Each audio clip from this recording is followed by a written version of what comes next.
नमस्कार प्यारे साथियों, एक बार फिर स्वागत है आपका अपने YouTube चैनल यादविंद स्मार्ट क्लासेज में। तो कैसे हैं आप लोग? उम्मीद करता हूं आप लोग अच्छे होंगे, शानदार, जबरदस्त, जिंदाबाद होंगे और आपकी तैयारी यूपीपीसीएस, प्री और आरओ एआरओ की एकदम सही तरीके से चल रही होगी। जैसा कि आपको पता है, हमने एंशिएंट हिस्ट्री, प्राचीन भारत का इतिहास का पूर्वावलोकन घटना चक्र का सॉल्यूशन आपके लिए लेके आए थे। उसी में मैं फिर एक और नया टॉपिक आपके सामने लेके हाजिर हूँ। आज का जो हमारा टॉपिक रहने वाला है वह होगा बुद्धिज्म यानी बौद्ध धर्म। इससे पहले हमने सिंधु घाटी सभ्यता को कंप्लीट किया, उसके बाद उत्तर वैदिक काल को कंप्लीट किया और फिर हम लोग किस पे आ गए?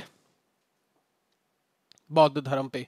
तो बौद्ध धर्म को हम आज क्या करने वाले, पढ़ने वाले। जितने भी बौद्ध धर्म से प्रश्न पूछे गए हैं उन प्रश्नों को मैं आपके साथ सामने लेके आऊंगा और फिर उनको हम क्या करेंगे, डिस्कस करेंगे कि इसका कौन सा आंसर हो सकता है और उसका थोड़ा ब्रीफ और देखेंगे साथ में। ठीक है, तो आप सभी लोगों को क्या करना है, ये क्लास जैसे ही अपलोड हो जाती है इस क्लास को आपको देखना है, देखने के साथ इस क्लास को आपको शेयर करना है, हमारे YouTube channel Yadvindra smart classes को सब्सक्राइब करना है। ठीक है, तो चलते हैं आज के अपने पहले प्रश्न की तरफ। और आप लोग देख पा रहे हैं क्या दे रखा है हमारा, प्राचीन भारत का जो इतिहास। ठीक है, और इसमें जो टॉपिक रहने वाला है अपना वो कौन सा रहने वाला है?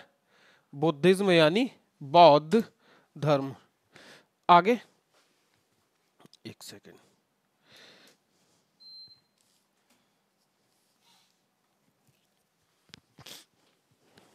चलिए तो शुरू करते हैं। आज का हमारा पहला प्रश्न आपकी स्क्रीन पे आ चुका है और देखिए ये क्या पूछ रहा है कि गौतम बुद्ध का जन्म कब हुआ था, यह आपसे पूछा गया है। ऑप्शन नंबर 1 है 563 ईसा पूर्व में, दूसरा है 558 ईसा पूर्व में, तीसरा है 561 ईसा पूर्व में और चौथा है 544 ईसा पूर्व में। तो कौन सा इसका जवाब सही होगा, यह आपसे पूछा गया है। और ये जो आपका प्रश्न है ये पूछा कब गया है, तो ये पूछा गया है एमपीपीसीएस में 2004 में पूछा गया है और 2003 में पूछा गया। कब पूछा गया है? 2004 में और 2003 में यह प्रश्न पूछा गया है। तो इसका जो सही जवाब होगा कि गौतम बुद्ध का जो जन्म हुआ था वो कब हुआ था, तो 563 ईसा पूर्व में हुआ था। कहां पे हुआ था? तो लुम्बिनी नामक गांव में, जो नेपाल के कपिलवस्तु में पड़ता है। कहां पे पड़ता है? नेपाल के कपिलवस्तु में पड़ता है। तो इसका जो ऑप्शन सही होगा हमारा वो कौन सा होगा? ऑप्शन नंबर ए सही होगा। कहां पे हुआ था? तो देख लीजिए लुम्बिनी,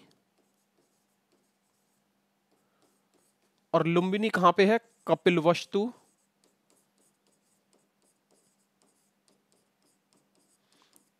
नेपाल।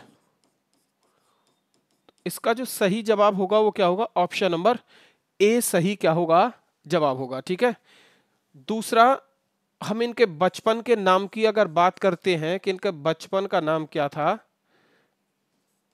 तो देख लीजिए बुद्ध के बचपन का नाम था सिद्धार्थ। बुद्ध के बचपन का नाम क्या था? सिद्धार्थ। आपसे पूछा जाए कि गौतम बुद्ध को और क्या कहा जाता है, तो गौतम बुद्ध को शाक्य मुनि भी कहा जाता है। क्या कहा जाता है इन्हें? एक और अन्य नाम से जाना जाता है, तो अन्य नाम आप लोग यह भी देख लीजिए, अन्य नाम है इनका शाक्य मुनि। अन्य नाम इनका क्या है? शाक्य मुनि। ठीक है, बचपन का नाम सिद्धार्थ, अन्य नाम क्या है? शाक्य मुनि। आपसे पूछा जाए पिता का नाम क्या है, तो देख लीजिए पिता और माता दोनों का आप लोगों को नाम याद रखना है। तो पिता का नाम है शुद्धोधन। क्या नाम है पिता का? नाम शुद्धोधन, और ये शाक्य गण के प्रधान थे। ठीक है, पिता का नाम क्या है? शुद्धोधन। यह क्या थे? शाक्य गण बोल सकते हैं या शाक्य कुल। आपसे पूछा है सिद्धार्थ कौन से कुल से थे, तो यह भी शाक्य कुल से थे, गण के प्रधान। ठीक है, दूसरा, आपसे पूछा जाए कि इनकी माता का नाम क्या था, इनकी माता का नाम क्या था, तो देख लीजिए माता का नाम था इनकी का महामाया। माता का नाम क्या था? महामाया। दूसरा, आपसे पूछा जाए कि ये इनकी जो माता थी यह कौन से वंश की थी, तो इनकी माता जो थी यह कोलीय वंश की थी। कौन से वंश की? कोलीय वंश की। और अगर पिता के बारे में पूछता है तो आप बता दीजिए किसके थे? शाक्य कुल के थे। ठीक है, ऑप्शन नंबर इसका कौन सा होगा? ए आपका क्या होगा? सही जवाब होगा। आगे सेकंड क्वेश्चन, दूसरा प्रश्न, बुद्ध के जीवन की किस घटना को महाभिनिष्क्रमण कहा जाता है? ऑप्शंस आपके सामने हैं। ऑप्शन नंबर 1 है महापरिनिर्वाण, दूसरा है उनका जन्म, तीसरा है उनका गृह त्याग और चौथा है उनका प्रबोधन। ठीक है, आप लोग देख पा रहे हैं कि यह 2014 में यूपी पीसीएस मेंस में पूछा गया है। यह सवाल आपसे कब पूछा गया है?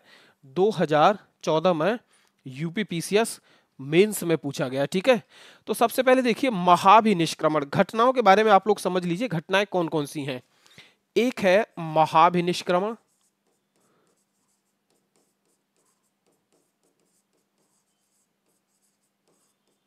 ठीक है, दूसरा है धर्म चक्र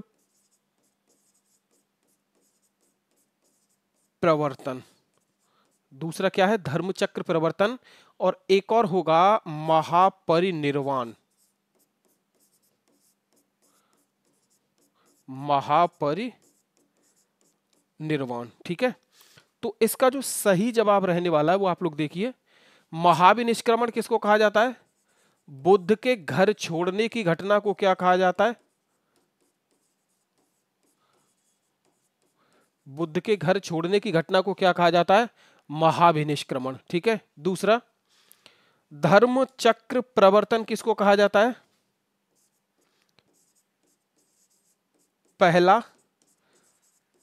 उपदेश देने की घटना,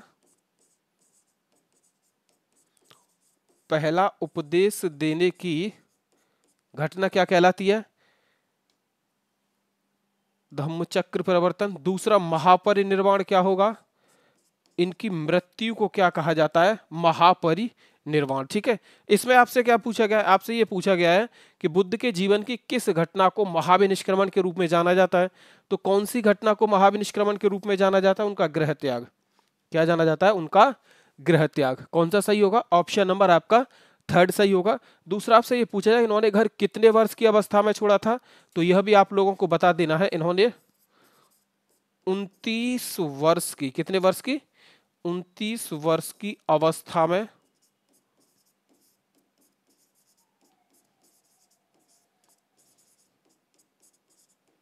घर छोड़ा। कितने वर्ष की अवस्था में? 29 वर्ष की अवस्था में घर को छोड़ा। आगे थर्ड क्वेश्चन नंबर थर्ड है आपका, गौतम बुद्ध की मां किस वंश से थी? यह हम आपको पहले प्रश्न में बता चुके हैं। ऑप्शन नंबर 1 है शाक्य वंश, दूसरा है माया वंश, तीसरा है लिच्छवी वंश और चौथा क्या है? कोलिय वंश। ठीक है, ये कब पूछा गया? यूपी पीसीएस प्री 2008 में पूछा गया है। इसका सही जवाब कौन सा होने वाला है? ऑप्शन नंबर डी होने वाला है, क्योंकि इनकी माता जो थी यह कौन से वंश से थी? तो यह कोलिय वंश से थी। कौन से थी? कोलिय वंश। आगे क्वेश्चन नंबर 4, बुद्ध का जन्म कहां पे हुआ था? पहला ही प्रश्न था जिसमें आपको बता दिया गया था। तो बुद्ध का जो जन्म हुआ था वो कहां पे हुआ था? लुम्बिनी में हुआ था, लुम्बिनी नामक गांव में। और लुम्बिनी नामक गांव कहां पे पड़ता है? कपिलवस्तु में पड़ता है। और कपिलवस्तु कहां पे है? नेपाल में। कपिलवस्तु कहां पे है? नेपाल में। यह बात आपको क्या करनी है? याद रखनी है। आगे क्वेश्चन नंबर 5, निम्न में से कौन सा नाम बुद्ध का दूसरा नाम है? ऑप्शन नंबर 1 है पार्थ, दूसरा है प्रछन्न, तीसरा है मिहिर और चौथा गुडाकेश और ऑप्शन ई है आपका यानी फिफ्थ ऑप्शन के इनमें से कोई नहीं। तो कौन सा इसका सही जवाब रहने वाला है? 5 का। तो इसका सही जो जवाब रहने वाला है वो ऑप्शन नंबर ई रहेगा, क्योंकि मैंने आपको इनका एक अन्य नाम, दूसरा नाम क्या बताया था? तो दूसरा नाम जो इनका था वह क्या था? शाक्य मुनि। यानी किस नाम से जाना जाता है? तो शाक्य मुनि के नाम से इन्हें जाना जाता है। ठीक है, यह इनका क्या है? दूसरा नाम। इनमें से ऑप्शन हमारा कोई भी सही नहीं है। कौन सा होगा? ई सही होगा। ठीक है, आगे 2014 में यह प्रश्न आपसे पूछा गया है। 6, निम्नलिखित में से किस राजवंश के अभिलेख से इस परंपरा का समर्थन होता है कि लुम्बिनी शाक्य मुनि का जन्म स्थान है? ठीक है, ऑप्शंस आपके सामने हैं। ऑप्शन नंबर 1 है मौर्य वंश, दूसरा है सुंग वंश, तीसरा है सातवाहन वंश और चौथा है आपका कुषाण वंश। चौथा क्या है आपका? कुषाण वंश। तो कौन सा इसका सही जवाब होगा? ठीक है, क्या ए सही होगा या बी, सी या डी? यानी या मौर्य होगा या सुंग होगा या सातवाहन होगा या क्या होगा? कुषाण होगा। तो इसका जो सही जवाब होने वाला है वह कौन सा होगा? मौर्य वंश। कौन सा होगा? मौर्य वंश। मौर्य वंश का एक अभिलेख है अशोक का जिसका नाम है रुम्निदेयी। कौन सा नाम है जिसका? रुम्निदेयी अभिलेख से इस बात का प्रमाण मिलता है कि गौतम बुद्ध का जो जन्म है वह स्थान कौन सा है? तो वह स्थान है लुम्बिनी। कौन सा स्थान है? वह लुम्बिनी स्थान है। इस बात के प्रमाण किससे मिलते हैं? तो मौर्य शासक जिसका नाम था अशोक, अशोक का एक अभिलेख था जिसका नाम था रुम्निदेयी अभिलेख। क्या नाम था जिसका? रुम्निदेयी अभिलेख। ठीक है, आगे देखिए, मैं आपको बता देता हूं अशोक के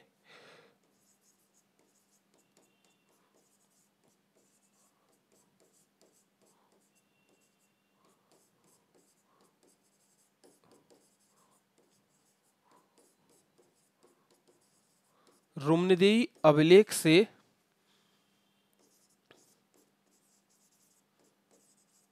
बुद्ध के लुम्बिनी में जन्म के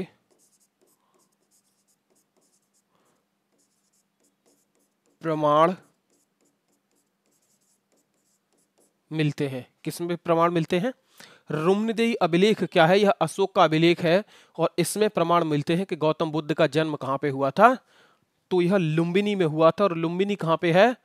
कपिलवस्तु में। और कपिलवस्तु कहां पे पड़ता है? नेपाल में। ठीक है, यह बताया जाता है कि अशोक अपने राज्य अभिषेक के 20 वर्ष बाद यहां पे आया और जहां पे गौतम बुद्ध का जन्म हुआ था उस स्थान की अशोक ने क्या की? पूजा की थी। ठीक है, देख लीजिए, अशोक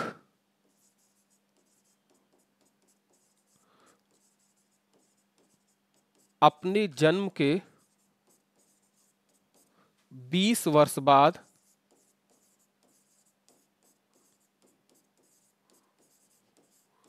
इस स्थान पर आया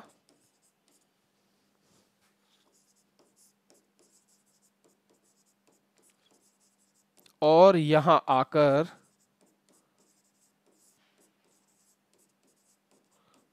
पूजा की। कौन से स्थान की बात कर रहे हैं हम? आपसे लुम्बिनी की बात कर रहे हैं जहां पे बुद्ध का क्या हुआ था? जन्म हुआ था। ठीक है, आगे सातवां प्रश्न है आपके सामने। निम्न में से कौन सा एक अशोक का अभिलेख इस परंपरा की पुष्टि करता है कि गौतम बुद्ध का जन्म लुम्बिनी में हुआ था? पीछे वाला प्रश्न सेम रिपीट किया गया है और ये कब पूछा गया? ये 2010 में पूछा गया है, लोअर पीसीएस में, यूपी पीसीएस में, लोअर पीसीएस में, मेंस में। ठीक है, ऑप्शन नंबर 1 है बसाड़ स्तंभ अभिलेख, दूसरा है निगाली सागर स्तंभ अभिलेख, तीसरा है रामपुरवा स्तंभ अभिलेख और चौथा है रुम्निदेयी अभिलेख। तो आंसर हमारा कौन सा सही होने वाला है? ऑप्शन नंबर डी हमारा इसका सही जवाब होगा। कौन सा? रुम्निदेयी अभिलेख। जो अभिलेख किसका है? अशोक का अभिलेख है। क्लियर है ना? आगे आठवां प्रश्न आपकी स्क्रीन पे है। निम्न में से किस राजा के साथ एक अभिलेख से निम्न में से किस राजा के एक अभिलेख से सूचना मिलती है कि शाक्यमुनि बुद्ध का जन्म लुम्बिनी में हुआ था? फिर रिपीट हो रहा है और ये रिपीट कब कब हो रहा है, कितना इंपॉर्टेंट है, यह आप लोग देख सकते हैं। ये इंपॉर्टेंट आपके लिए है, क्यों है, कितनी बार आया है, तो देख सकते हैं आप लोग। ये यूपी पीसीएस मेंस 2011 में आया है, पीसीएस मेंस 2007 में आया है और पीसीएस मेंस 2014 में, यानी सारा का सारा मेंस में पूछा गया है। ऑप्शंस आपके सामने है, अशोक, दूसरा कनिष्क, तीसरा क्या है हर्ष और चौथा क्या है आपका धर्मपाल। चौथा आपका क्या है? धर्मपाल। तो कौन सा इसका सही जवाब होगा? अशोक, क्योंकि रुम्निदेयी अभिलेख जो था वो किसका था? अशोक का था, जिससे हमें क्या पता चलता है कि बुद्ध का जन्म कहां पे हुआ है? लुम्बिनी में हुआ है। क्लियर? आगे 9th, महात्मा बुद्ध का महापरिनिर्वाण कहां प्राप्त हुआ था?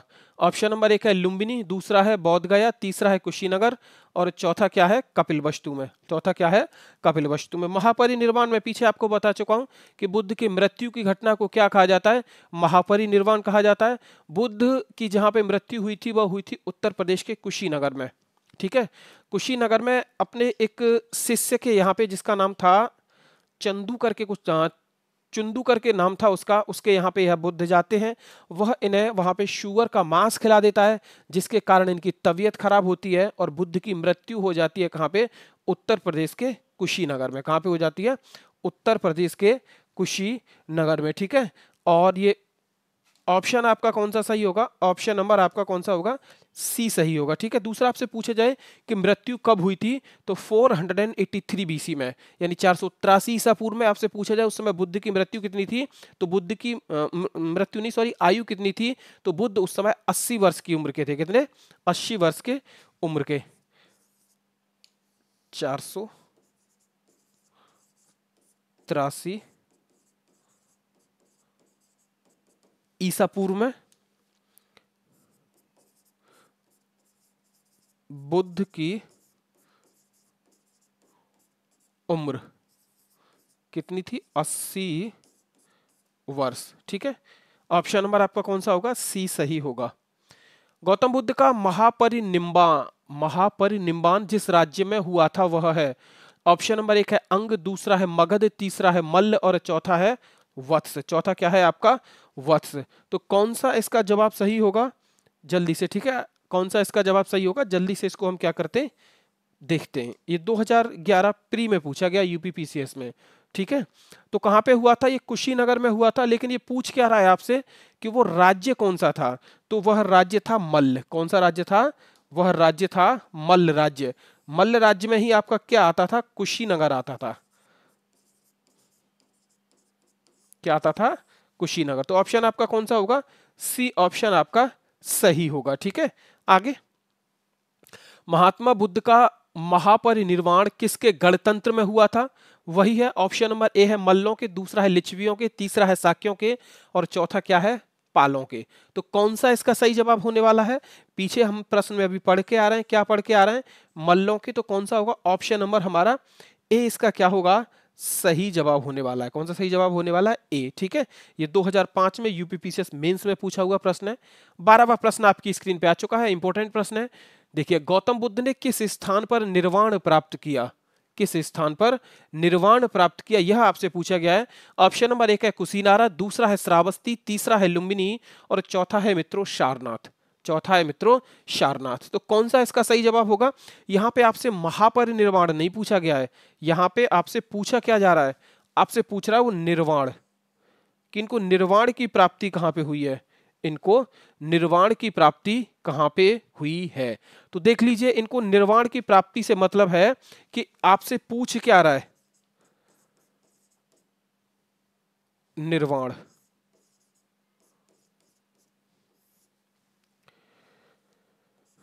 निर्वाण होता है दुखों से मुक्त। दुखों से मुक्त यानी ज्ञान की प्राप्ति। दुखों से मुक्त यानी ज्ञान की प्राप्ति। ठीक है, तो आपसे पूछा जाए कि गौतम बुद्ध को ज्ञान प्राप्त कहां पे हुआ था, तो बिहार के बौद्ध गया में। कहां पे? बिहार के बौद्ध गया में, पीपल के पेड़ के नीचे निरंजना नदी के किनारे गौतम बुद्ध को क्या हुआ था? ज्ञान की प्राप्ति हुई थी। तो यहां पे जो सही होने वाला है वह कौन सा होगा? एक सेकंड। श्रावस्ती, लुम्बिनी, बुद्ध ने किस स्थान पर निर्वाण प्राप्त किया? कुशीनारा। तो इसका जो सही जवाब होने वाला है वह कौन सा होगा? सारनाथ। कौन सा इसका सही जवाब होने वाला है? सारनाथ। नहीं नहीं नहीं नहीं नहीं नहीं नहीं नहीं नहीं। गौतम बुद्ध ने किस स्थान पर निर्वाण को प्राप्त किया? कुशीनारा, श्रावस्ती, लुम्बिनी, एक सेकंड, सारनाथ। ठीक है, निर्वाण कहां पे प्राप्त किया था? बौद्ध गया में। और बौद्ध गया कहां पे है? बिहार में। इनमें से हमारा कोई भी ऑप्शन सही नहीं होगा। कोई भी ऑप्शन हमारा क्या होगा? सही नहीं होगा। उन्होंने ज्ञान कहां पे प्राप्त किया था? तो ज्ञान प्राप्त किया था बौद्ध गया में। बौद्ध गया हमारे किसी भी ऑप्शन में नहीं है। ठीक है, मैं सारनाथ मुझे दिखा, मैंने कहा ऑप्शन नहीं है। ठीक है, तो कौन सा होगा? बौद्ध गया। आगे 13वां प्रश्न आपके स्क्रीन पे है, महापरिनिर्वाण मंदिर अवस्थित है। महापरिनिर्वाण मंदिर कहां पे स्थित है, यह आपसे पूछा गया है।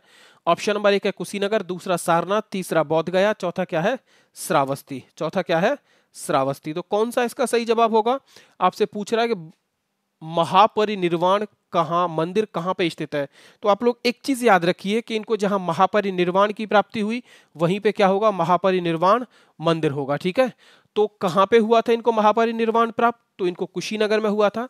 तो महापरिनिर्वाण मंदिर कहां पे होगा? तो यह कुशीनगर में होगा। कहां पे होगा? यह कुशीनगर में होगा। ठीक है। दूसरा, विश्व में सबसे प्रसिद्ध मंदिरों में, विश्व में सबसे प्रसिद्ध मंदिरों में बौद्ध धर्म में यह एक सबसे ज्यादा प्रसिद्ध मंदिर है। कौन सा? महापरिनिर्वाण मंदिर कुशीनगर में। ठीक है। बौद्ध धर्म के सबसे प्रसिद्ध मंदिरों में से एक, और वह कौन सा है? कुशीनगर मंदिर। ठीक है। आगे 14, निम्न राज्यों में से किनका संबंध बुद्ध के जीवन से था? ऑप्शन नंबर 1 है अवंती, दूसरा गांधार, तीसरा कौशल, चौथा क्या है? मगध। चौथा क्या है? मगध। आपसे क्या पूछ रहा है? नीचे दिए गए कूट का प्रयोग कर सही उत्तर चुनिए। पहला क्या कह रहा है? ऑप्शन नंबर 1 कह रहा है 1 2 3 सही, दूसरा कह रहा है 2 और 4 सही, तीसरा कह रहा है केवल 3 और 4 सही, चौथा कह रहा है 1 3 और 4 सही, 1 3 और 4 सही। ठीक है। तो इसका जो सही जवाब होने वाला है वह कौन सा होने वाला है? अवंती गौतम बुद्ध के जीवन से इनका कोई मतलब नहीं है, ना ही गांधार से रहा है। रहने वाले जो हैं सिर्फ वह दो हैं। कौन कौन सा है? एक कौशल, दूसरा क्या है? अवध। ठीक है। तो ऑप्शन हमारा कौन सा सही होगा? सी सही होगा। कौन सा? सी सही होगा। अब हम सबसे पहले बात करेंगे कौशल की, कि कौशल से बुद्ध के जीवन से कौशल जो है यह कैसे संबंधित है। ठीक है। तो कौशल में बुद्ध ने क्या किया था कि बुद्ध की जो शिक्षाएं थी उन शिक्षाओं का प्रसार जो किया था गौतम बुद्ध ने, वो कहां पे किया था? तो कौशल में किया था। कहां पे किया था?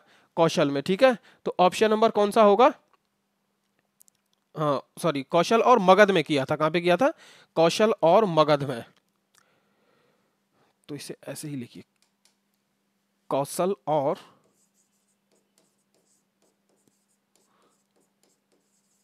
मगध में अपनी शिक्षाओं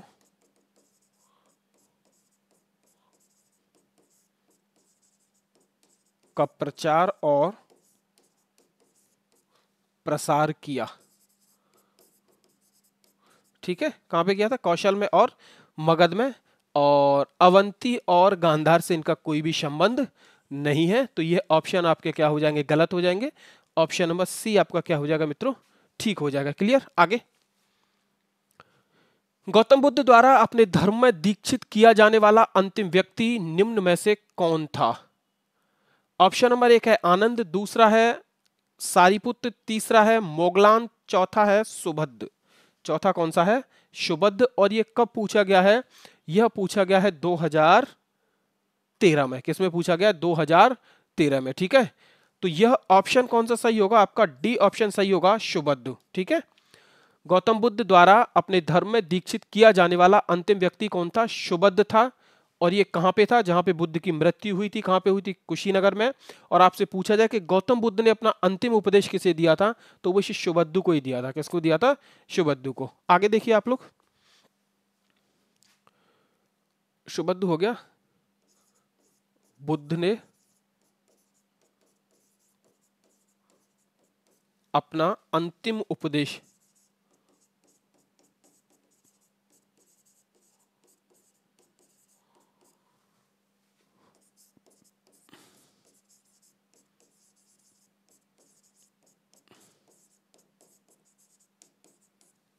ठीक है। कौन सा होगा? ऑप्शन नंबर सी सही होगा।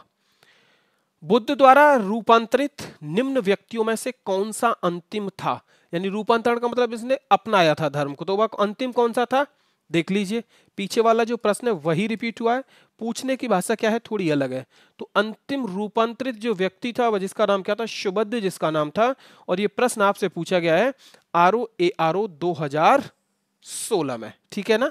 आगे, बुद्ध ने अपने जीवन की अंतिम वर्षा ऋतु कहां बिताई थी? यह प्रश्न आपसे अच्छा पूछा गया है।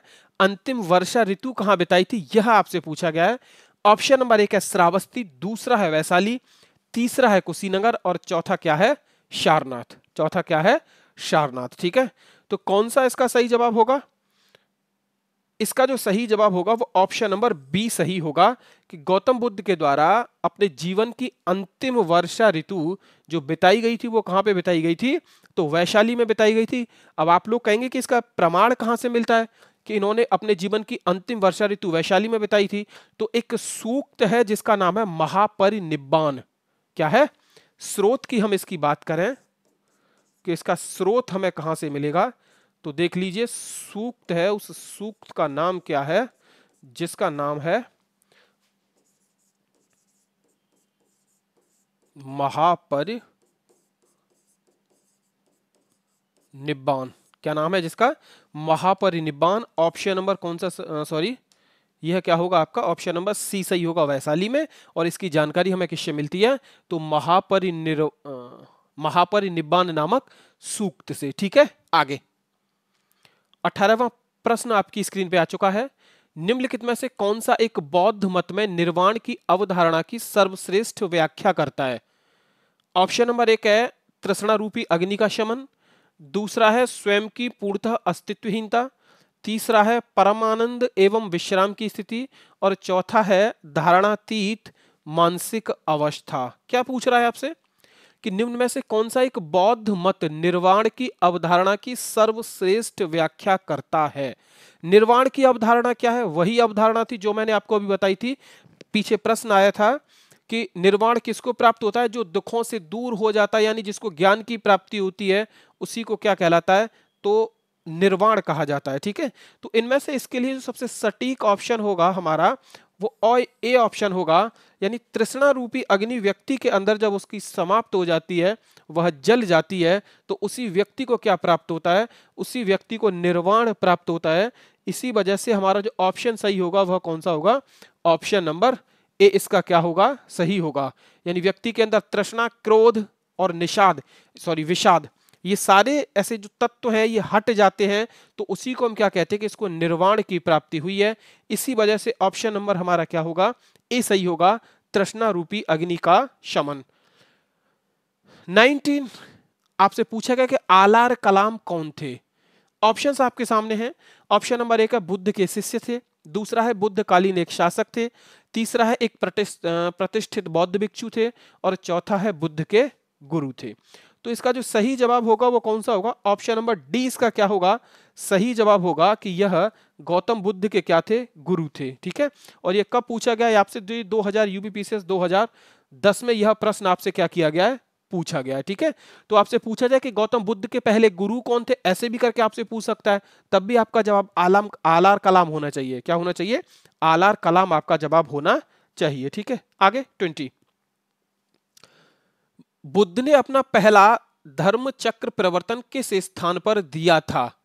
ऑप्शन नंबर 1 है लुम्बिनी, दूसरा है पाटलिपुत्र, तीसरा है सारनाथ और चौथा है वैशाली। ठीक है, अच्छा जब मैंने शुरू में प्रश्न आया था तो मैंने आपको वहां पे 3 बातें बताई थी, एक महापरिनिर्वाण, एक धर्मचक्र प्रवर्तन और एक था महाविनिष्क्रमण।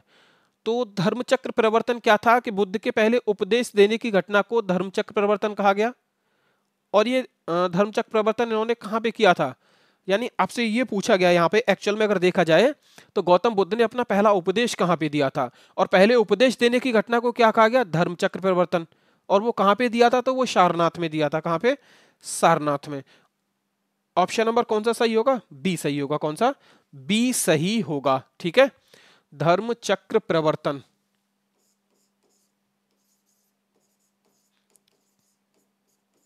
उपदेश देने की घटना। ठीक है, कौन सा सही होगा? सारनाथ में। और ये कितना महत्वपूर्ण प्रश्न है, यह आप लोग देख सकते हैं। UPPCS mains 2014, BPSC pre 2005, MPPSC pre 1991, 1991, 1999 और बीपीएससी 2011 में पूछा गया है। ठीक है, दूसरा आप लोग ये देख लीजिए, आपसे अगर पूछा जाए कि सबसे पहला उपदेश, तो आप लोग बता सकते हैं उपदेश देने की घटना सारनाथ में हुई है। और बुद्ध ने सबसे ज्यादा उपदेश कहां पे दिया, यह आपसे पूछ सकता है।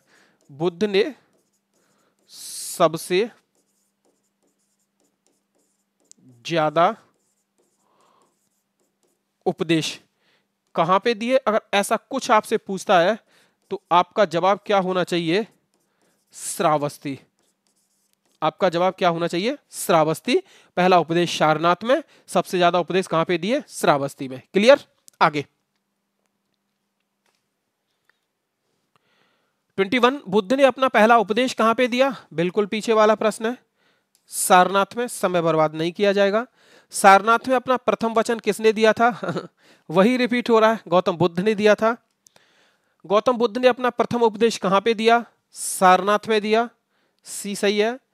ग्रंथों में उल्लिखित धर्म चक्र प्रवर्तन है, ठीक है, पहला ऑप्शन नंबर 1 है उनका यानी बुद्ध का दर्शन। ऑप्शन नंबर बी है सारनाथ में दिया गया उनका प्रथम उपदेश। तीसरा है उनके धार्मिक आदर्श और चौथा है बुद्ध अनुष्ठान। तो कौन सा होगा? सारनाथ में बुद्ध द्वारा दिया गया उनका प्रथम उपदेश। ठीक है, एक सेकंड अब।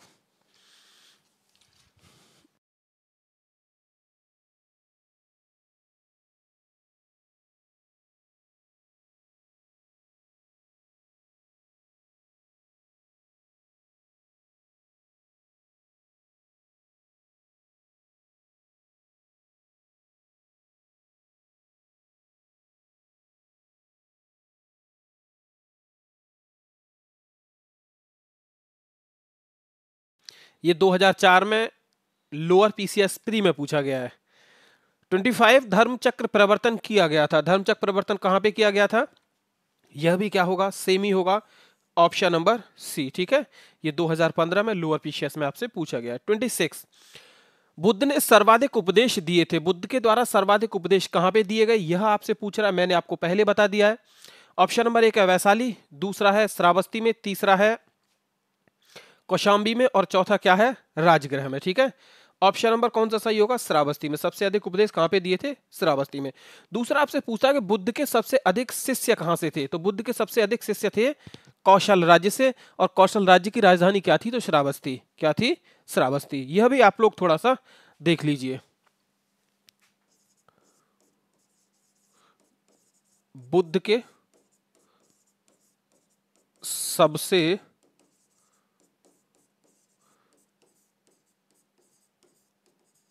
अधिक सदस्य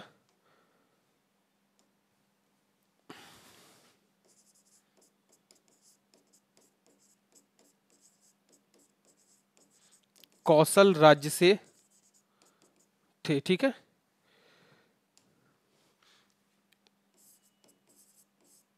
इसकी राजधानी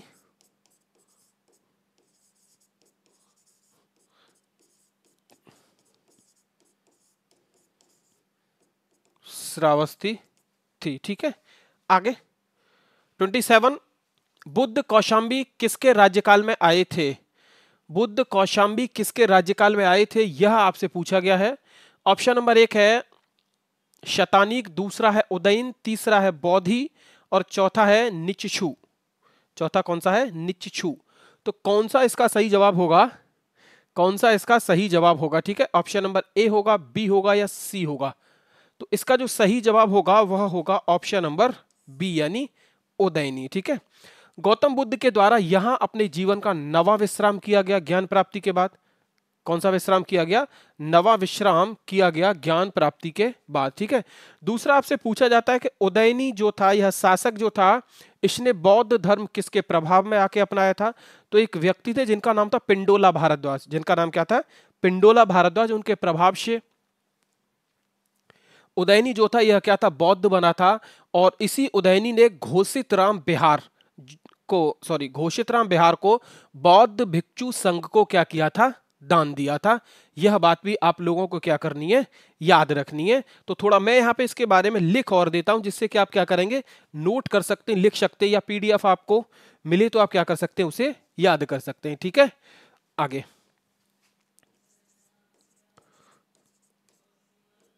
उदयन ने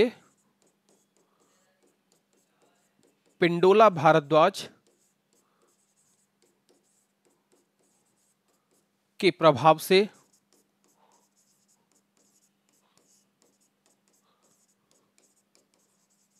बौद्ध धर्म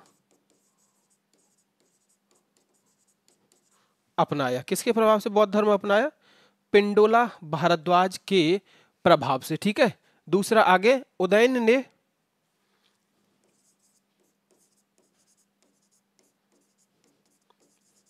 घोषित राम,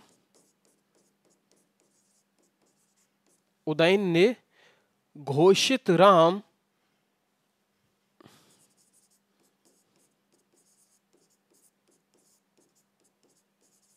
भिक्षु संघ दान में दिया था।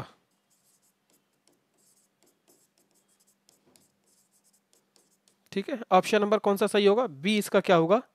सही जवाब होगा। ठीक है, बुद्ध की मृत्यु के पश्चात प्रथम बौद्ध संगीति की अध्यक्षता की गई।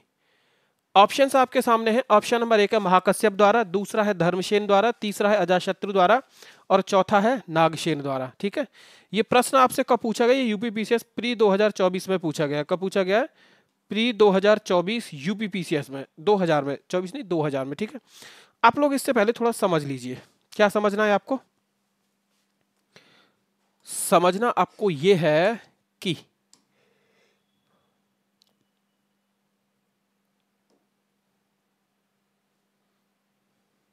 ये ले लेते हैं। ठीक है,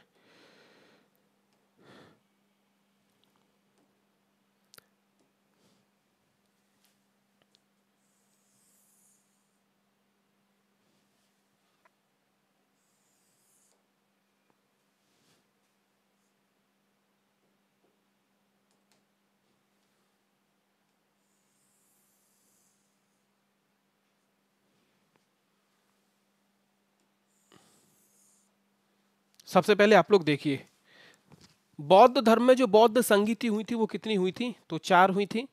कभी कभी उनका आपसे समय पूछ लेता है, उनके स्थान पूछ लेता है, उस समय शासक कौन था यह आपसे पूछ लेता है, और आपसे क्या पूछ लेता है? उसकी अध्यक्षता किसके द्वारा की गई थी। ठीक है, तो सबसे पहले मैं आपको बता दूं कि उनका समय के बारे में हम बात करेंगे। किसके बारे में? समय। तो पहली जो संगीति हुई थी वो कब हुई थी? 483 ईसा पूर्व में। ठीक है, दूसरी जो हुई थी 383 ईसा पूर्व में। तीसरी जो हुई थी वह 251 ईसा पूर्व में। 251 ईसा पूर्व में। और पहली जो हुई थी वो कब हुई थी? फर्स्ट एडी यानी 1 ईसवी को। ठीक है, आगे आपसे पूछा जाए, ये समय हो गया। अब मैं आपसे पूछूं कि उस समय शासक कौन थे, यह आपसे अगर पेपर में पूछा जाता है तो आप लोगों को बिल्कुल बता देना है सही सही, गलत आपका जवाब नहीं होना चाहिए।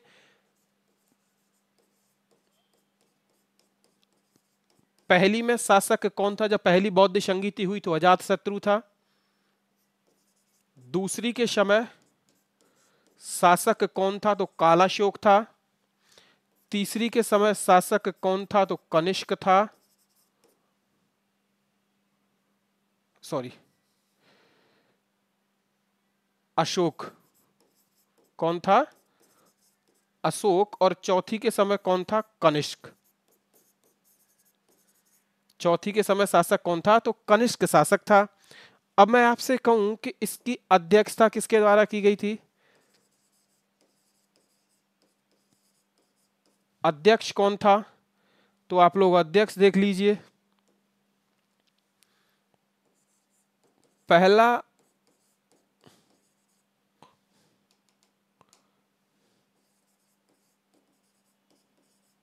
महाकश्यप। ठीक है, जब इसकी अध्यक्षता की गई उस समय, नहीं नहीं, जब पहली संगीति हुई उसकी अध्यक्षता किसके द्वारा की गई? तो महाकश्यप के द्वारा। दूसरी में अध्यक्ष कौन था? तो इसका नाम था साबाकामी। क्या नाम था? साबाकामी। और तीसरी की जब अध्यक्षता की किसने की थी? मोगली।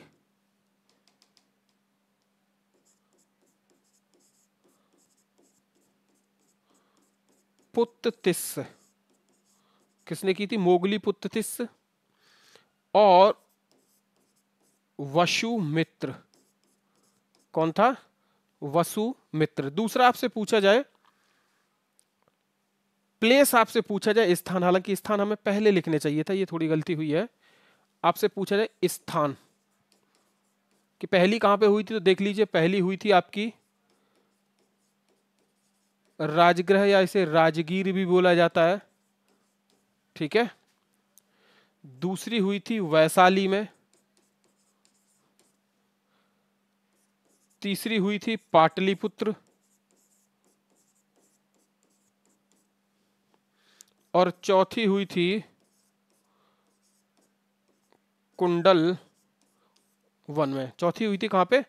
कुंडल वन में। तो यह बातें आप लोगों को याद रखनी है, क्योंकि अक्सर करके पेपर में कभी कोई सी भी आपसे बौद्ध संगीति क्या कर सकता है, वो पूछ सकता है। क्या कर सकता है? बौद्ध संगीति आपसे कभी भी वह पूछ सकता है। तो आप लोगों का यह प्रश्न कभी गलत नहीं होना चाहिए, इसलिए आप लोग क्या करें, इसे इस टेबल को याद रख लें, ठीक है। क्लियर है ना? अब आप एक और चीज याद रख लीजिएगा, आपको इनको याद कैसे करना है। तो इसके लिए आप लोग एक चीज याद कर लीजिए। क्या याद आपको करना है, मैं आपको थोड़ा बता देता हूं। इसको याद करने के लिए आप याद कर लीजिए अकाअक। अकाक जैसे अजात शत्रु, का से कालाशोक, आ से अशोक, और का से क्या हो जाएगा? कनिष्क, ठीक है। दूसरा आप लोगों को ये कैसे याद करना है, तो आप लोग इसे याद कर लीजिए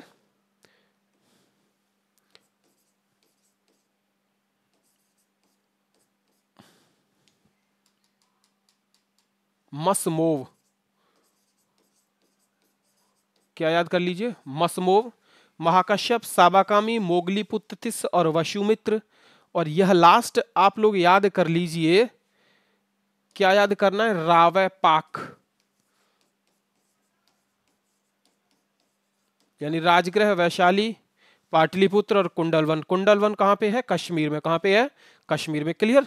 अब वापस आते हैं हम अपने प्रश्न पे। क्या पूछ रहा है हमसे कि बुद्ध की मृत्यु के पश्चात प्रथम बौद्ध संगीति की अध्यक्षता किसके द्वारा की गई? तो किसके द्वारा की गई थी? अजातशत्रु के द्वारा। अब हमें ऐसे प्रश्नों को सॉल्व करने में समय नहीं लगना चाहिए, ठीक है। आगे, प्रथम बौद्ध परिषद का संचालन निम्न में से किस एक ने किया? ऑप्शन नंबर 1 है आनंद, दूसरा महाकश्यप, तीसरा मोगलीपुत्र तिस्स और चौथा क्या है? उपाली। चौथा क्या है? उपाली। आ जाइए पीछे, पहला क्या था? महाकश्यप था। ऑप्शन कौन सा सही हो जाएगा आपका? ऑप्शन नंबर बी सही हो जाएगा, महाकश्यप। कौन सा सही हो जाएगा? बी, महाकश्यप सही हो जाएगा। आगे, सप्तपर्णी गुफा स्थित है। ऑप्शन नंबर 1 है सांची, दूसरा नालंदा, तीसरा राजगृह और चौथा क्या है? पावापुरी। चौथा क्या है? पावापुरी। तो ये कहां पे स्थित है, यह आपसे पूछा गया है कि सप्तपर्णी गुफा कहां पे स्थित है। दूसरा मैं आपसे एक प्रश्न पूछता हूं कि पहली बौद्ध संगीति कहां पे आयोजित की गई? तो पहली बौद्ध संगीति आप लोगों का जवाब आएगा कि राजगृह में आयोजित की गई। लेकिन आपसे पूछा कि राजगृह में कौन सी गुफा में आयोजित की गई, तो आपका जवाब होना चाहिए सप्तपर्णी। क्या जवाब होना चाहिए आपका? सप्तपर्णी। तो ऑप्शन इसका कौन सा सही होगा? राजगृह में। कौन सा सही होगा? राजगृह में। सप्तपर्णी में आप लोग यहां से ऐसे याद कर सकते हैं कि पहली बौद्ध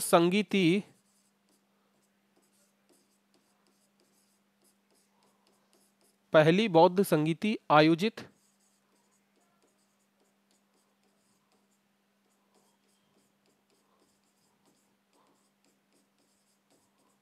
की गई, ठीक है। आगे 31, भगवान बुद्ध के महापरिनिर्वाण के बाद पहली बौद्ध संगीति कहां पे आयोजित हुई थी? पहली बौद्ध संगीति की पूछ रहा है, वही सही होगा।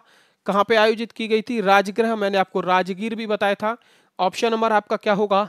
ए सही होगा। आगे 32, कश्मीर में कनिष्क के शासनकाल में जो बौद्ध संगीति आयोजित हुई उसकी अध्यक्षता किसके द्वारा की गई थी? ऑप्शन नंबर 1 है पार्श्व, दूसरा नागार्जुन, तीसरा शूद्रक और चौथा क्या है? वशुमित्र। तो कौन सा सही होगा इसका? वशुमित्र सही होगा। कि अध्यक्षता किसके द्वारा की गई थी? वशुमित्र के द्वारा की गई थी, ठीक है। ट्रिक हमारी क्या थी? मसमोव। वह क्या होता है? वशुमित्र। ऑप्शन कौन सा सही होगा? फोर्थ सही होगा आपका। 33, बौद्ध धर्म की महायान शाखा औपचारिक रूप से किसके शासनकाल में प्रकट हुई थी? यह आपसे पूछा गया है। ऑप्शन नंबर 1 है अजात शत्रु, दूसरा है अशोक, तीसरा है धर्मपाल और चौथा क्या है? कनिष्क। चौथा क्या है? कनिष्क, ठीक है। तो इसका कौन सा जवाब सही होगा, यह आपसे पूछा गया है। तो याद रख लीजिए, जो बौद्ध धर्म था, बौद्ध धर्म चौथी बौद्ध संगीति में, चौथी बौद्ध संगीति कहां पे हुई थी? कुंडल वन में हुई थी, कश्मीर में हुई थी। और यहाँ पे बौद्ध धर्म दो भागों में बट जाता है, एक हीनयान दूसरा महायान, एक हीनयान दूसरा महायान। ठीक है, तो आपसे पूछ क्या रहा है कि किसके शासन काल में हुई थी, तो शासक जो उस समय था उसका नाम क्या था, कनिष्क। कौन से वंश का शासक था, तो यह कुषाण वंश का शासक था। कौन से वंश का, यह कुषाण वंश का शासक था। ठीक है, देख लीजिए चौथी बौद्ध संगीति में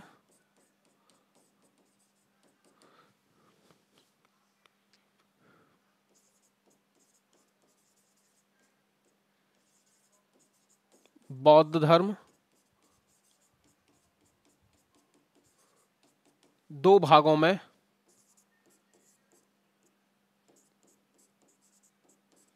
बट गया।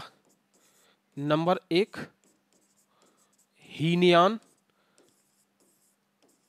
और दूसरा क्या है, महायान। दूसरा क्या है, महायान। ठीक है, आगे 34 कनिष्क के शासनकाल में बौद्ध सभा किस नगर में आयोजित की गई, बताइए आप लोग।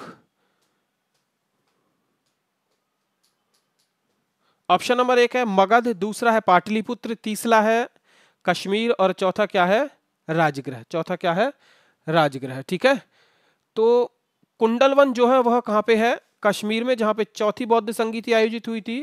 तो ऑप्शन नंबर आपका कौन सा सही होगा, सी सही होगा। कौन सा, ऑप्शन नंबर आपका क्या होगा, सी सही होगा। ठीक है ना, आगे किसके काल में चतुर्थ बौद्ध संगीति का आयोजन कश्मीर में हुआ था। देखो यहां पे शासक का नाम दिया है, नगर आपसे पूछा गया इस, ठीक है। दूसरा यहां पे नगर आपको दिया हुआ है, शासक का नाम आपसे पूछ रहा है, तो इस पे समय हम बर्बाद नहीं करेंगे। ऑप्शन हमारा कौन सा होगा, सी सही होगा। कौन सा होगा, सी सही होगा। चतुर्थ बौद्ध संगीति हुई थी, कब हुई थी, किसके शासनकाल में हुई थी, फिर वही आपसे पूछ रहा है। फिर वही क्या कर रहा है, आपसे पूछ रहा है कनिष्क के शासनकाल में, अशोक के में, हर्षवर्धन के में या मिनांडर के में। ठीक है, तो कौन सा इसका सही जवाब होगा, ऑप्शन नंबर ए इसका क्या होगा, सही जवाब होगा, यानी कनिष्क के में। ठीक है, आगे इनमें से किस शासक ने चतुर्थ बौद्ध संगीति को कश्मीर में आयोजित किया, कनिष्क के द्वारा किया गया। सी ऑप्शन क्या होगा आपका, बिल्कुल सही होगा। ठीक है, ये प्रश्न आपके लिए क्या है, अच्छा है, इसको हम पढ़ते हैं और देखते हैं कौन सा सही होगा। पहला है निम्नलिखित पर विचार कीजिए। पहला कथन है आपका कि बुद्ध में देवत्वारोपण, दूसरा है बोधिसत्व के पथ पर चलना, तीसरा है मूर्ति उपासना तथा अनुष्ठान, और फिर आपसे कह रहा है कि उपर्युक्त में से कौन सी विशेषताएं महायान बौद्ध मत की हैं। पहला है केवल एक, दूसरा है एक और दो सही, तीसरा है केवल दो और तीन सही, और चौथा है एक, दो और तीन सही। एक, दो और तीन सही। ठीक है, तो आपसे क्या पूछ रहा है, सबसे पहले आपको यह बात समझनी होगी। आपसे वो पूछ ये रहा है कौन सी विशेषताएं महायान बौद्ध मत की हैं। किसकी पूछ रहा है, महायान बौद्ध मत से पूछ रहा है, तो आपको महायान को ध्यान में रखते हुए इनका जवाब देना है। ठीक है, सबसे पहला क्या कह रहा है, बुद्ध में देवत्वारोपण था, बुद्ध के अंदर देवत्वारोपण था, बिल्कुल बात सही है। दूसरा क्या कह रहा है, बोधिसत्व के पथ पर चलना, यानी बुद्ध के द्वारा जो बातें बताई गई उनके अनुसार उन मार्गों पे चलना, उन बातों पे चलना ही तो बोधिसत्व कहलाता है। ठीक है, आगे आपसे क्या कह रहा है कि मूर्ति उपासना तथा अनुष्ठान। तो महायान वाले जो है, हीनयान और महायान दो भागों में बटा। तो महायान जो दूसरा भाग बना था, यानी बौद्ध धर्म जब दो भागों में बटा, तो एक हीनयान था, दूसरा महायान। तो महायान वाले क्या है, गौतम बुद्ध की मूर्ति की क्या करते हैं, पूजा करते हैं। गौतम बुद्ध की मूर्ति की क्या करते हैं, पूजा करते हैं। और महायान के हिसाब से ऑप्शन नंबर आपका क्या होगा, सही होगा। तो एक, दो और तीन दोनों क्या है, सही है, दोनों क्या है, सही है। ठीक है, क्योंकि महायान जो है यह देवत्वारोपण और देवों में विश्वास करता है। किसमें विश्वास करता है, देवत्वारोपण, यानी देवों में यह क्या करता है, विश्वास करता है। तो एक भी सही होगा। बुद्ध के द्वारा जो मार्ग बताए गए उन पे चलना बोधिसत्व था, ऑप्शन नंबर बी भी सही होगा, तो बोधिसत्व के पथ पे चलना। तीसरा क्या है, मूर्ति उपासना तथा अनुष्ठान करना, तो महायान बुद्ध की मूर्ति की क्या करते हैं, पूजा करते हैं, तो यह भी आपका क्या होगा, सही होगा। ठीक है, तो इसका जो सही जवाब होगा वो कौन सा होगा, एक, दो और तीन, तीनों सही। 1, 2 और 3 तीनों क्या होगा आपका सही जवाब होगा। ठीक है, आगे 39 आपसे पूछ रहा है कि निम्नलिखित 4 स्थानों में हुई बौद्ध संगीतियों का सही काल क्रम क्या है, नीचे दिए गए कूट से ज्ञात करें। अच्छा, बौद्ध संगीति याद करने का कालक्रम आपको मैंने एक ही बात बताई थी, सीधी सीधी बात। वो कौन सी बात थी तो देख लीजिए, वह बात कौन सी थी आपकी। सबसे पहले हमने क्या बताया था, तो आपको हमने एक बात बताई थी, रावय पाक। ठीक है, रा से हो जाएगा आपका राजगृह, रा से आपका क्या हो जाएगा राजगृह, वा से हो जाएगा आपका वैशाली, वा से आपका क्या हो जाएगा वैशाली, पा से हो जाएगा पाटलिपुत्र, पा से क्या हो जाएगा पाटलिपुत्र, और जी आपका हम बात करें का से क्या हो जाएगा कुंडलवन, और कुंडलवन कहां पे है कश्मीर में। ठीक है, तो इनका एक सही क्रम तो यही है। ठीक है, तो इससे सबसे पहले मैं आपसे बोलूं कि इनका क्रम क्या होगा, तो पहला होगा 2, वैशाली 1, 4 और 3, 2 1 4 3, 2 1 4 3। ऑप्शन नंबर कौन सा होगा आपका डी सही हो जाएगा। कौन सा ऑप्शन नंबर आपका डी सही हो जाएगा। क्लियर है ना, आगे द्वितीय बौद्ध संगीति का आयोजन कहां पे हुआ था, वैशाली। कौन सा सही होगा, ऑप्शन नंबर आपका बी सही होगा। ऑप्शन नंबर आपका क्या होगा बी सही होगा। यह आपको याद होनी चाहिए, ये यूपी आरओ मेंस का प्रश्न 2014 का है। तृतीय बौद्ध सभा किस स्थान पर बुलाई गई थी, तो रा व पा, तीसरी पूछ रहा है ना, बिल्कुल रा व पा पाटलिपुत्र, पा से क्या हो जाएगा पाटलिपुत्र। कौन सा सही होगा, ऑप्शन आपका डी सही होगा। क्वेश्चन नंबर है आपका 41। ठीक है, आगे प्रथम बौद्ध समिति का आयोजन हुआ था, प्रथम बौद्ध समिति का आयोजन किसके काल में हुआ था, क्या था हमारा अकाअक, अ माने अजातशत्रु, का माने कालाशोक, आ माने अशोक, और फिर का माने कनिष्क। ठीक है, तो सबसे पहला क्या होगा, इन पे समय बर्बाद हम नहीं करेंगे, सारे के सारे रिपीटेड है, पीछे हम पढ़ते आ रहे हैं। कौन सा होगा, ऑप्शन नंबर ए सही होगा, अजातशत्रु। 43 निम्नलिखित में से किस नगर में प्रथम बौद्ध सभा आयोजित की गई थी, फिर वही रिपीट हुआ है, कहां पे की गई थी राजगृह में। आगे निम्न में से किस शासक ने द्वितीय बौद्ध सभा का आयोजन किया था, सॉरी सही है, कौन सा होगा कालाशोक।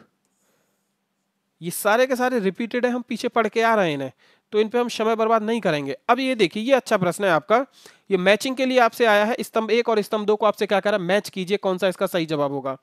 सबसे पहले बुद्ध के जीवन की 4 महत्वपूर्ण घटनाओं में से उनसे संबंध 4 स्थानों के नीचे उल्लेख है। यह 2 स्तंभ 1 एवं 2 में अंकित है, आपको इनका सुमेलन करना है। ठीक है, सबसे पहले आपसे पूछा गया है कि बुद्ध का जन्म कहां पे हुआ था, इन स्थानों में से आपको बताना है कि बुद्ध का जन्म कहां पे हुआ था। तो आपको पता है कि बुद्ध का जन्म कहां पे हुआ था, तो बिल्कुल आपको उसको मैच कर देना है कि बुद्ध का जो जन्म हुआ था वो कहां पे हुआ था, तो लुम्बिनी में हुआ था। कहां पे, लुम्बिनी में हुआ था। लुम्बिनी कहां पे पड़ता है, नेपाल के कपिलवस्तु में पड़ता है। दूसरा आपसे पूछ रहा है कि ज्ञान प्राप्ति उनको कहां पे हुई थी, तो बिहार के बोध गया में पीपल के पेड़ के नीचे निरंजना नदी के किनारे बुद्ध को क्या हुआ था, ज्ञान प्राप्त हुआ था। ठीक है, दूसरा आपसे पूछ रहा है कि इन्होंने प्रवचन कहां पे दिया था, आपसे क्या कह रहा है, इन्होंने प्रवचन कहां पे दिया था, और प्रवचन इन्होंने पहला जो प्रवचन दिया था वो कहां पे दिया था, सारनाथ में। दूसरा मैंने आपको बताया था कि सबसे ज्यादा प्रवचन इनके द्वारा कहां पे दिए गए थे, तो आपको इसको भी जवाब दे देना है, वह कहां पे दिए गए थे, श्रावस्ती में। ठीक है, आगे निधन इनका कहां पे हुआ था, तो निधन इनका हुआ था कुशीनगर में। ठीक है, 483 ईसा पूर्व में 80 वर्ष की अवस्था में, 483 ईसा पूर्व में 80 वर्ष की अवस्था में चुंदू नामक लोहार ने इनको क्या दे दिया था, शुअर का मांस खिला दिया था, जिनको इनको रक्तसार हो गया था, बीमारी हो गई थी, उस कारण इनकी क्या हुई थी, मृत्यु हुई थी। ठीक है मित्रों, तो इस हिसाब से आप लोग मैच कर लीजिए इसका कौन सा जवाब सही होगा। आगे 46 भारतीय कला में बुद्ध के जीवन की किस घटना का चित्र सॉरी, किस घटना का चित्रण मृग सहित चक्र द्वारा हुआ है? ऑप्शन नंबर 1 है महाविनिष्क्रमण, दूसरा है संबोधि, तीसरा है प्रथम उपदेश और चौथा क्या है? निर्वाण। चौथा क्या है? निर्वाण। तो कौन सा इसका जवाब सही होगा?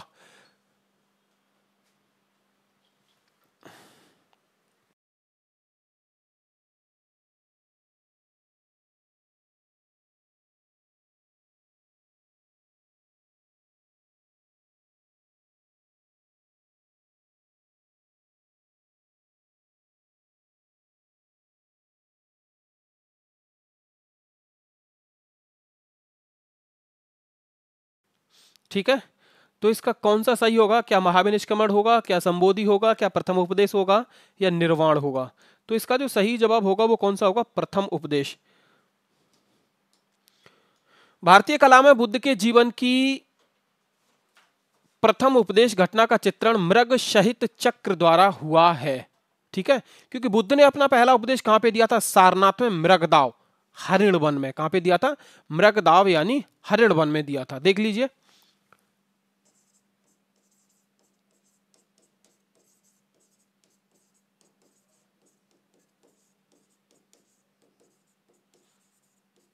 सारनाथ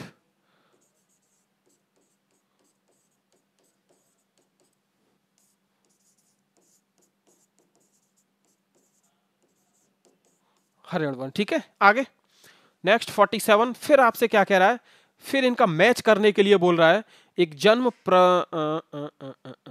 पहले पढ़ लेते हैं इसको। सूची 1 को सूची 2 से सुमेलित कीजिए तथा सूचियों के नीचे दिए गए कूट की सहायता से सही उत्तर चुनिए। ठीक है, एक तरफ तो उनके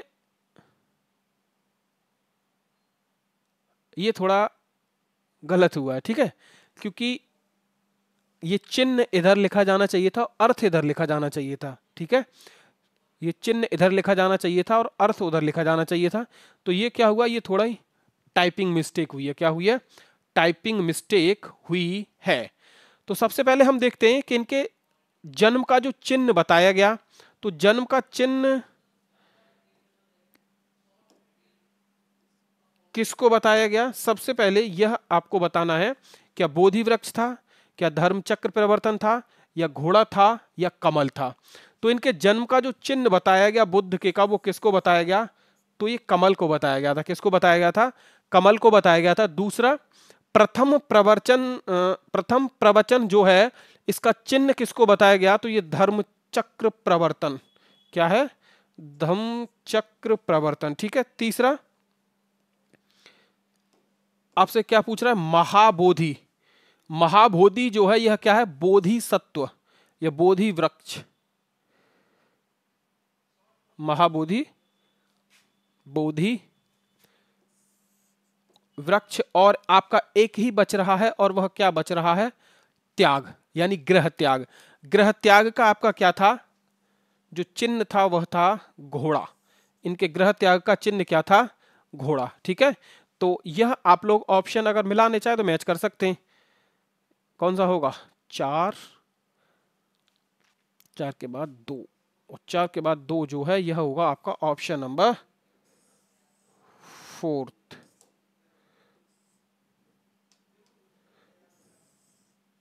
कौन सा होगा? Option number 4। ठीक है, क्योंकि तीसरे का क्या है? एक बिल्कुल सही है। आगे 50, कर्मा कर्मापा लामा तिब्बत के बुद्ध संप्रदाय के किस वर्ग का है? ऑप्शन नंबर 1 है गेलुगपा, दूसरा है साक्यपा, तीसरा है कंग्यूपा और चौथा है लिंगमापा। चौथा क्या है? लिंगमापा। तो इसका जो सही जवाब होगा वो कौन सा होगा? ऑप्शन नंबर 20 का क्या होगा? कंग्यूपा। कंग्यूपा संप्रदाय। क्या होगा? कंग्यूपा संप्रदाय।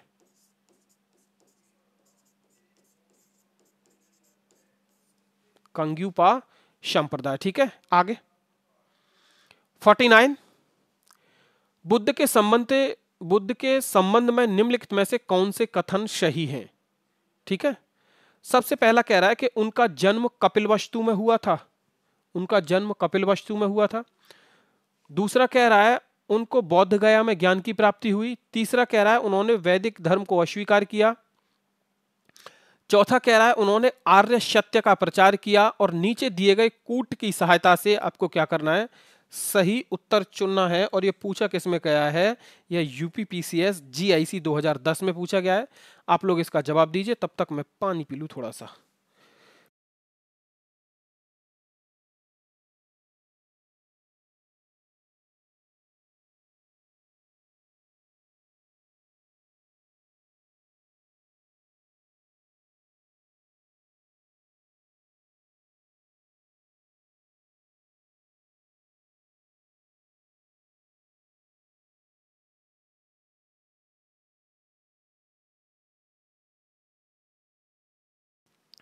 ठीक है, आगे।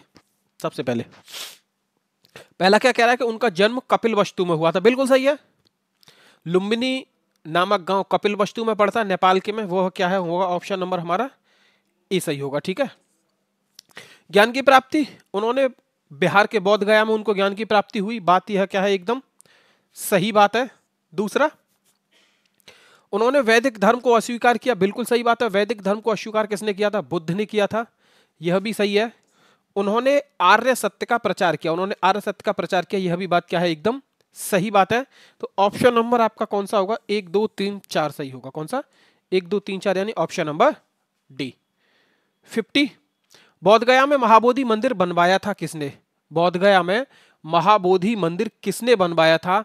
ऑप्शंस आपके सामने है। ऑप्शन नंबर 1 है गौतम बुद्ध, सॉरी, बोध गया में महाबोधि मंदिर बनाया गया, जहां कहां पे बनाया गया,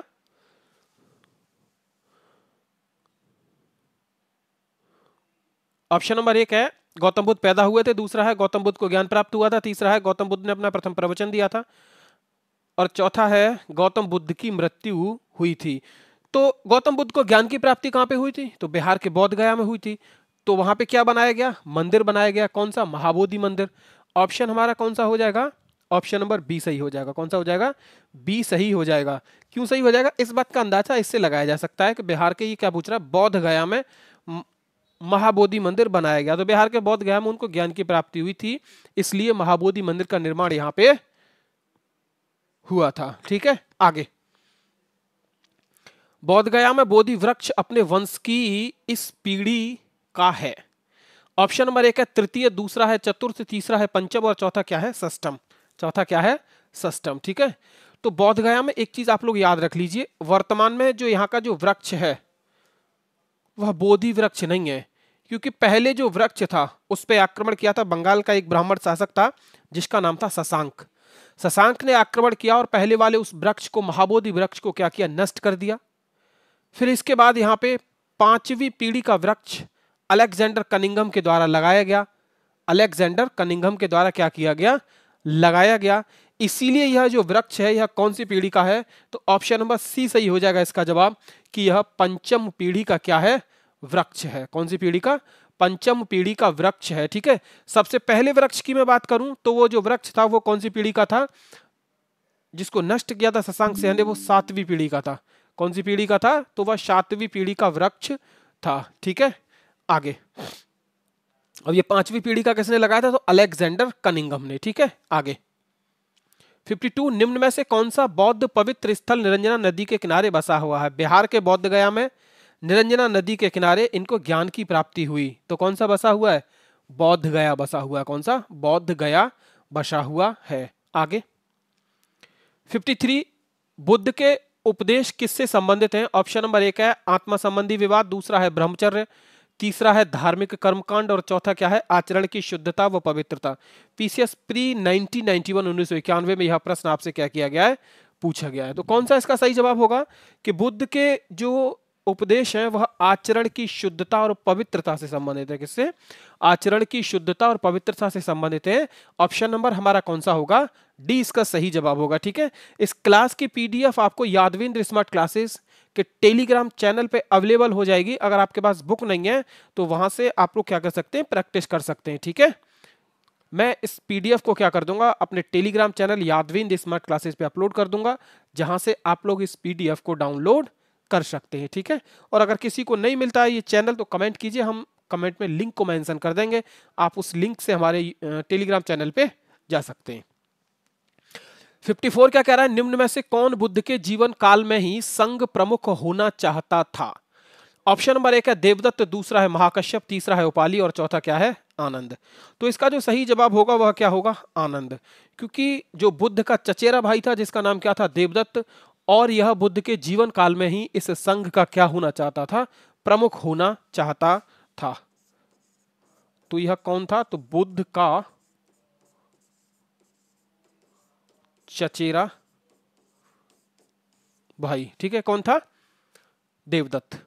आगे, गौतम बुद्ध ने अपनी मृत्यु के उपरांत बौद्ध संघ के नेतृत्व के लिए निम्न में से किसे नामित किया था? ऑप्शन नंबर 1 है आनंद, दूसरा महाकश्यप, तीसरा उपाली और चौथा क्या है, उपयुक्त में से कोई नहीं। यह किस में पूछा गया है, यह आपसे पूछा गया है उत्तराखंड पीसीएस 2002 में, यह प्रश्न आपसे पूछा गया है। ठीक है, तो याद रख लीजिए इसका कौन सा ऑप्शन सही होगा, क्या इसका ए सही होगा आनंद, या बी महाकश्यप, सी उपाली और डी क्या होगा, उपयुक्त में से कोई नहीं। तो इसका जो सही जवाब होगा उपयुक्त में से कोई नहीं, यानी क्या कहना है कि गौतम बुद्ध ने अपनी मृत्यु के उपरांत बौद्ध संघ के नेतृत्व के लिए किसे नामित किया था, किसी को नामित नहीं किया गया था। इसीलिए ऑप्शन नंबर हमारा कौन सा सही होगा, ऑप्शन नंबर हमारा डी सही होगा। कौन सा, ऑप्शन नंबर हमारा डी सही होगा, यानी उपयुक्त में से कोई नहीं। क्लियर। आगे 56 अष्टांग मार्ग की संकल्पना, अष्टांग मार्ग की संकल्पना है, यानी कौन से अंग की है? ऑप्शन नंबर 1 है दीपवंश की विषय वस्तु है, दूसरा है दिव्यावदान की विषय वस्तु है, तीसरा है महापरिनिब्बान की विषय वस्तु है और चौथा है धम्म चक्र प्रवर्तन सुत्त की विषय वस्तु है। धम्म चक्र प्रवर्तन विषय सुत्त की विषय वस्तु है। ठीक है, तो इसका कौन सा जवाब सही होगा, ऑप्शन नंबर आपका डी सही होगा। कौन सा होगा, ऑप्शन नंबर डी सही होगा कि अष्टांग मार्ग की जो संकल्पना है वह धम्म चक्र प्रवर्तन सुत्त की विषय वस्तु का एक अंग है। ठीक है, आगे गौतम बुद्ध के बारे में निम्न में से क्या सत्य है? कथन आपको दिए गए, आपको बताना है कौन सा सत्य है। पहला है वे कर्म में विश्वास करते थे, बिल्कुल सही बात है। गौतम बुद्ध ने यह कहा था कि कर्म में क्या किया जाए, विश्वास किया जाए कर्म करने में। तो ऑप्शन नंबर ए आपका क्या हो जाएगा, सही हो जाएगा। दूसरा, आत्मा का शरीर में परिवर्तन मानते थे, गौतम बुद्ध आत्मा का शरीर में परिवर्तन मानते थे। तो याद रख लीजिए, आत्मा में विश्वास नहीं करते हुए पुनर्जन्म में विश्वास करते थे। गौतम बुद्ध आत्मा में विश्वास नहीं करते थे लेकिन पुनर्जन्म में विश्वास करते थे। तो दूसरा क्या हो जाएगा, आत्मा का शरीर में परिवर्तन मानते थे, नहीं मानते थे क्योंकि उनका आत्मा में विश्वास नहीं था। ठीक है, तीसरा क्या है, निर्वाण की प्राप्ति में विश्वास था, बिल्कुल सही है। निर्वाण प्राप्त उन्होंने भी किया था तो उनको निर्वाण की प्राप्ति में विश्वास था। चौथा क्या कह रहा है वो, कि ईश्वर की सत्ता में विश्वास करते थे, वह ईश्वर की सत्ता में विश्वास नहीं करते थे। तो ऑप्शन हमारा कौन सा हो जाएगा, केवल 1 2 3 सही, 1 2 सही, 1 सही, सभी चारों सही, और हमारा क्या आ रहा है 1 और 4, 1 और 3। ठीक है, तो इनमें से कोई नहीं है, देख लीजिए।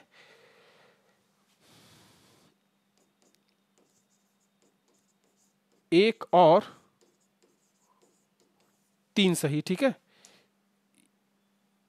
और ये जो है चारों के चारों आपके क्या हो जाते हैं, गलत हो जाते हैं मित्रों। ये बात मैं आपको बताना चाहता हूं कि ये, ठीक है, चारों के चारों क्या हो जाते हैं, गलत।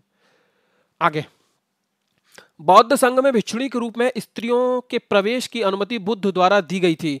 ऑप्शन नंबर 1 है श्रावस्ती, दूसरा वैशाली, तीसरा राजगृह, चौथा क्या है, कुशीनगर। और ये कब पूछा गया है, यूपीपीसीएस प्री 2010 में, यूपीपीसीएस प्री 2010 में। तो इसका जो जवाब होगा वह कौन सा जवाब सही होगा। ठीक है, तो इसका जो सही जवाब होगा वो ऑप्शन नंबर बी सही जवाब होगा कि वैशाली में स्त्रियों को बौद्ध धर्म में प्रवेश की अनुमति दी गई। और पहली जो अनुमति दी गई थी वो महिला कौन थी, तो पहली जो महिला थी वह इनकी मौसी थी, जिनका नाम क्या था, पहली महिला या पहली स्त्री, महाप्रजापति गौतमी। ठीक है, क्योंकि इनके जन्म के 7 दिन बाद ही इनकी माता का देहांत हो गया था, महामाया का। तो इनका पालन पोषण जो किया था बुद्ध का, वो किसने किया था, इनकी मौसी ने किया था, जिनका नाम था महाप्रजापति गौतमी। और यही इनकी पहली क्या थी, महिला शिष्या। ठीक है, आगे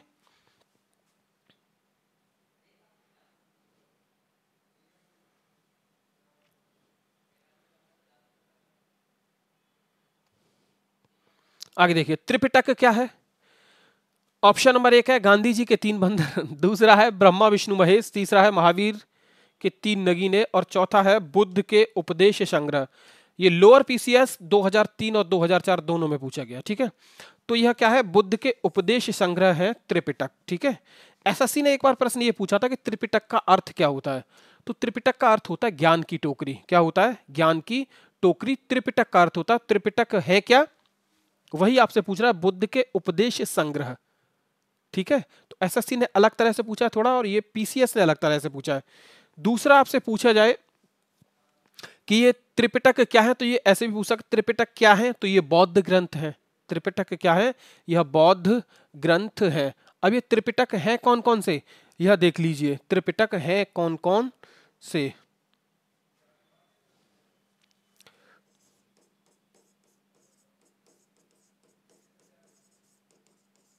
ठीक है, सबसे पहले कितने हैं? तो 3 है। पहला क्या है? विनय पिटक।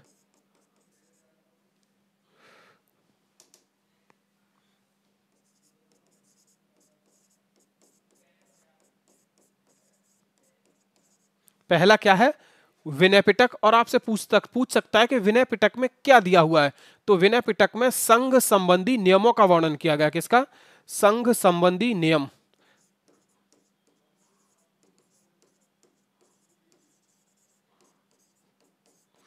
और क्या दिया गया है इसमें? संघ संबंधी नियम और आचार यानी आचरण शिक्षाएं, ठीक है। दूसरा, एक हो गया आपका विनय पिटक, दूसरा है सुत्त पिटक और तीसरा है अभिधम्म पिटक। दूसरा क्या है? सुत्त पिटक।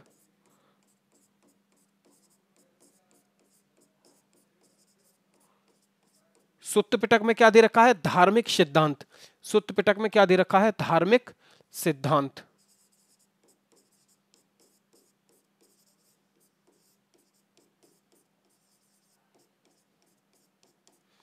और तीसरा है आपका अभिधम्म पिटक।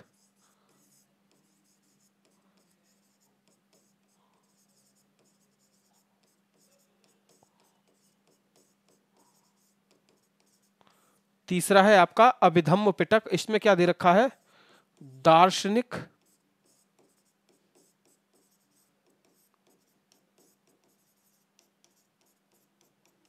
सिद्धांत। क्या दे रखा है? दार्शनिक सिद्धांत। तो ऑप्शन नंबर कौन सा होगा इसका? डी सही होगा। आगे देखिए आप लोग, त्रिपिटक ग्रंथ किस धर्म से संबंधित है, तो यह वही होगा, बौद्ध धर्म से। आगे, त्रिपिटक किसकी धार्मिक पुस्तक है? बिल्कुल सही होगा, बौद्ध धर्म की। त्रिपिटक निम्न में से किससे संबंधित है? तो बौद्धों से होंगे। आगे, निम्न में से किस बौद्ध ग्रंथ में संघ के जीवन के नियम प्राप्त हैं? ऑप्शन नंबर 1 है दीर्घ निकाय, दीघ निकाय, दूसरा है अभिधम्म पिटक, तीसरा है विनय पिटक और चौथा क्या है? विभाषा शास्त्र। आपसे क्या पूछ रहा है? जीवन के नियम, ठीक है। अभी हमने यहां पे ये पीछे देखिए आप लोग, ये देख लीजिए आपसे, संघ संबंधी नियम और आचरण संहिताएं, धार्मिक सिद्धांत और दार्शनिक सिद्धांत। क्या क्या कह रहा है आपसे कि संघ संबंधी नियम किस में बता रहा है आपको? विनय पिटक में बता रहा है। सुत्त पिटक में क्या बता रहा है? धार्मिक सिद्धांत बता रहा है। और अभिधम्म पिटक में क्या बता रहा है? दार्शनिक सिद्धांत, ठीक है। तो इसका कौन सा जवाब सही होगा आप लोग देख लीजिए।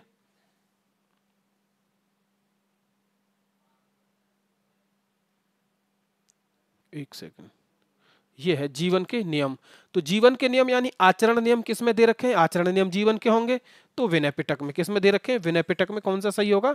बी ऑप्शन, ए, हाँ बी ऑप्शन होगा। ऑप्शन ऊपर नीचे होगा ये, ठीक है। आज का हमारा अंतिम प्रश्न है। आज का हमारा क्या है? अंतिम प्रश्न है। मैं एक क्लास और आपसे भी आपके लिए बौद्ध धर्म की लेके आऊंगा। लगभग इतने ही प्रश्न हम और आगे अभी कवर करने वाले हैं। यमक बुद्ध पिटक से संबंधित है। यमक जो है यह किस बुद्ध पिटक से संबंधित है? ठीक है। ऑप्शन है आपका, ऑप्शन क्या है आपका? सुत्त पिटक, दूसरा है अभिधम्म पिटक, तीसरा है विनय पिटक और चौथा क्या है? उपयुक्त में से कोई नहीं। उपयुक्त में से कोई नहीं। तो इसका जो सही जवाब होगा वो कौन सा होगा? ऑप्शन नंबर सी इसका क्या होगा? सही जवाब। ठीक है, क्योंकि अभिधम्म पिटक में जो ग्रंथ शामिल है उनकी संख्या कितनी है? 7। अभिधम्म पिटक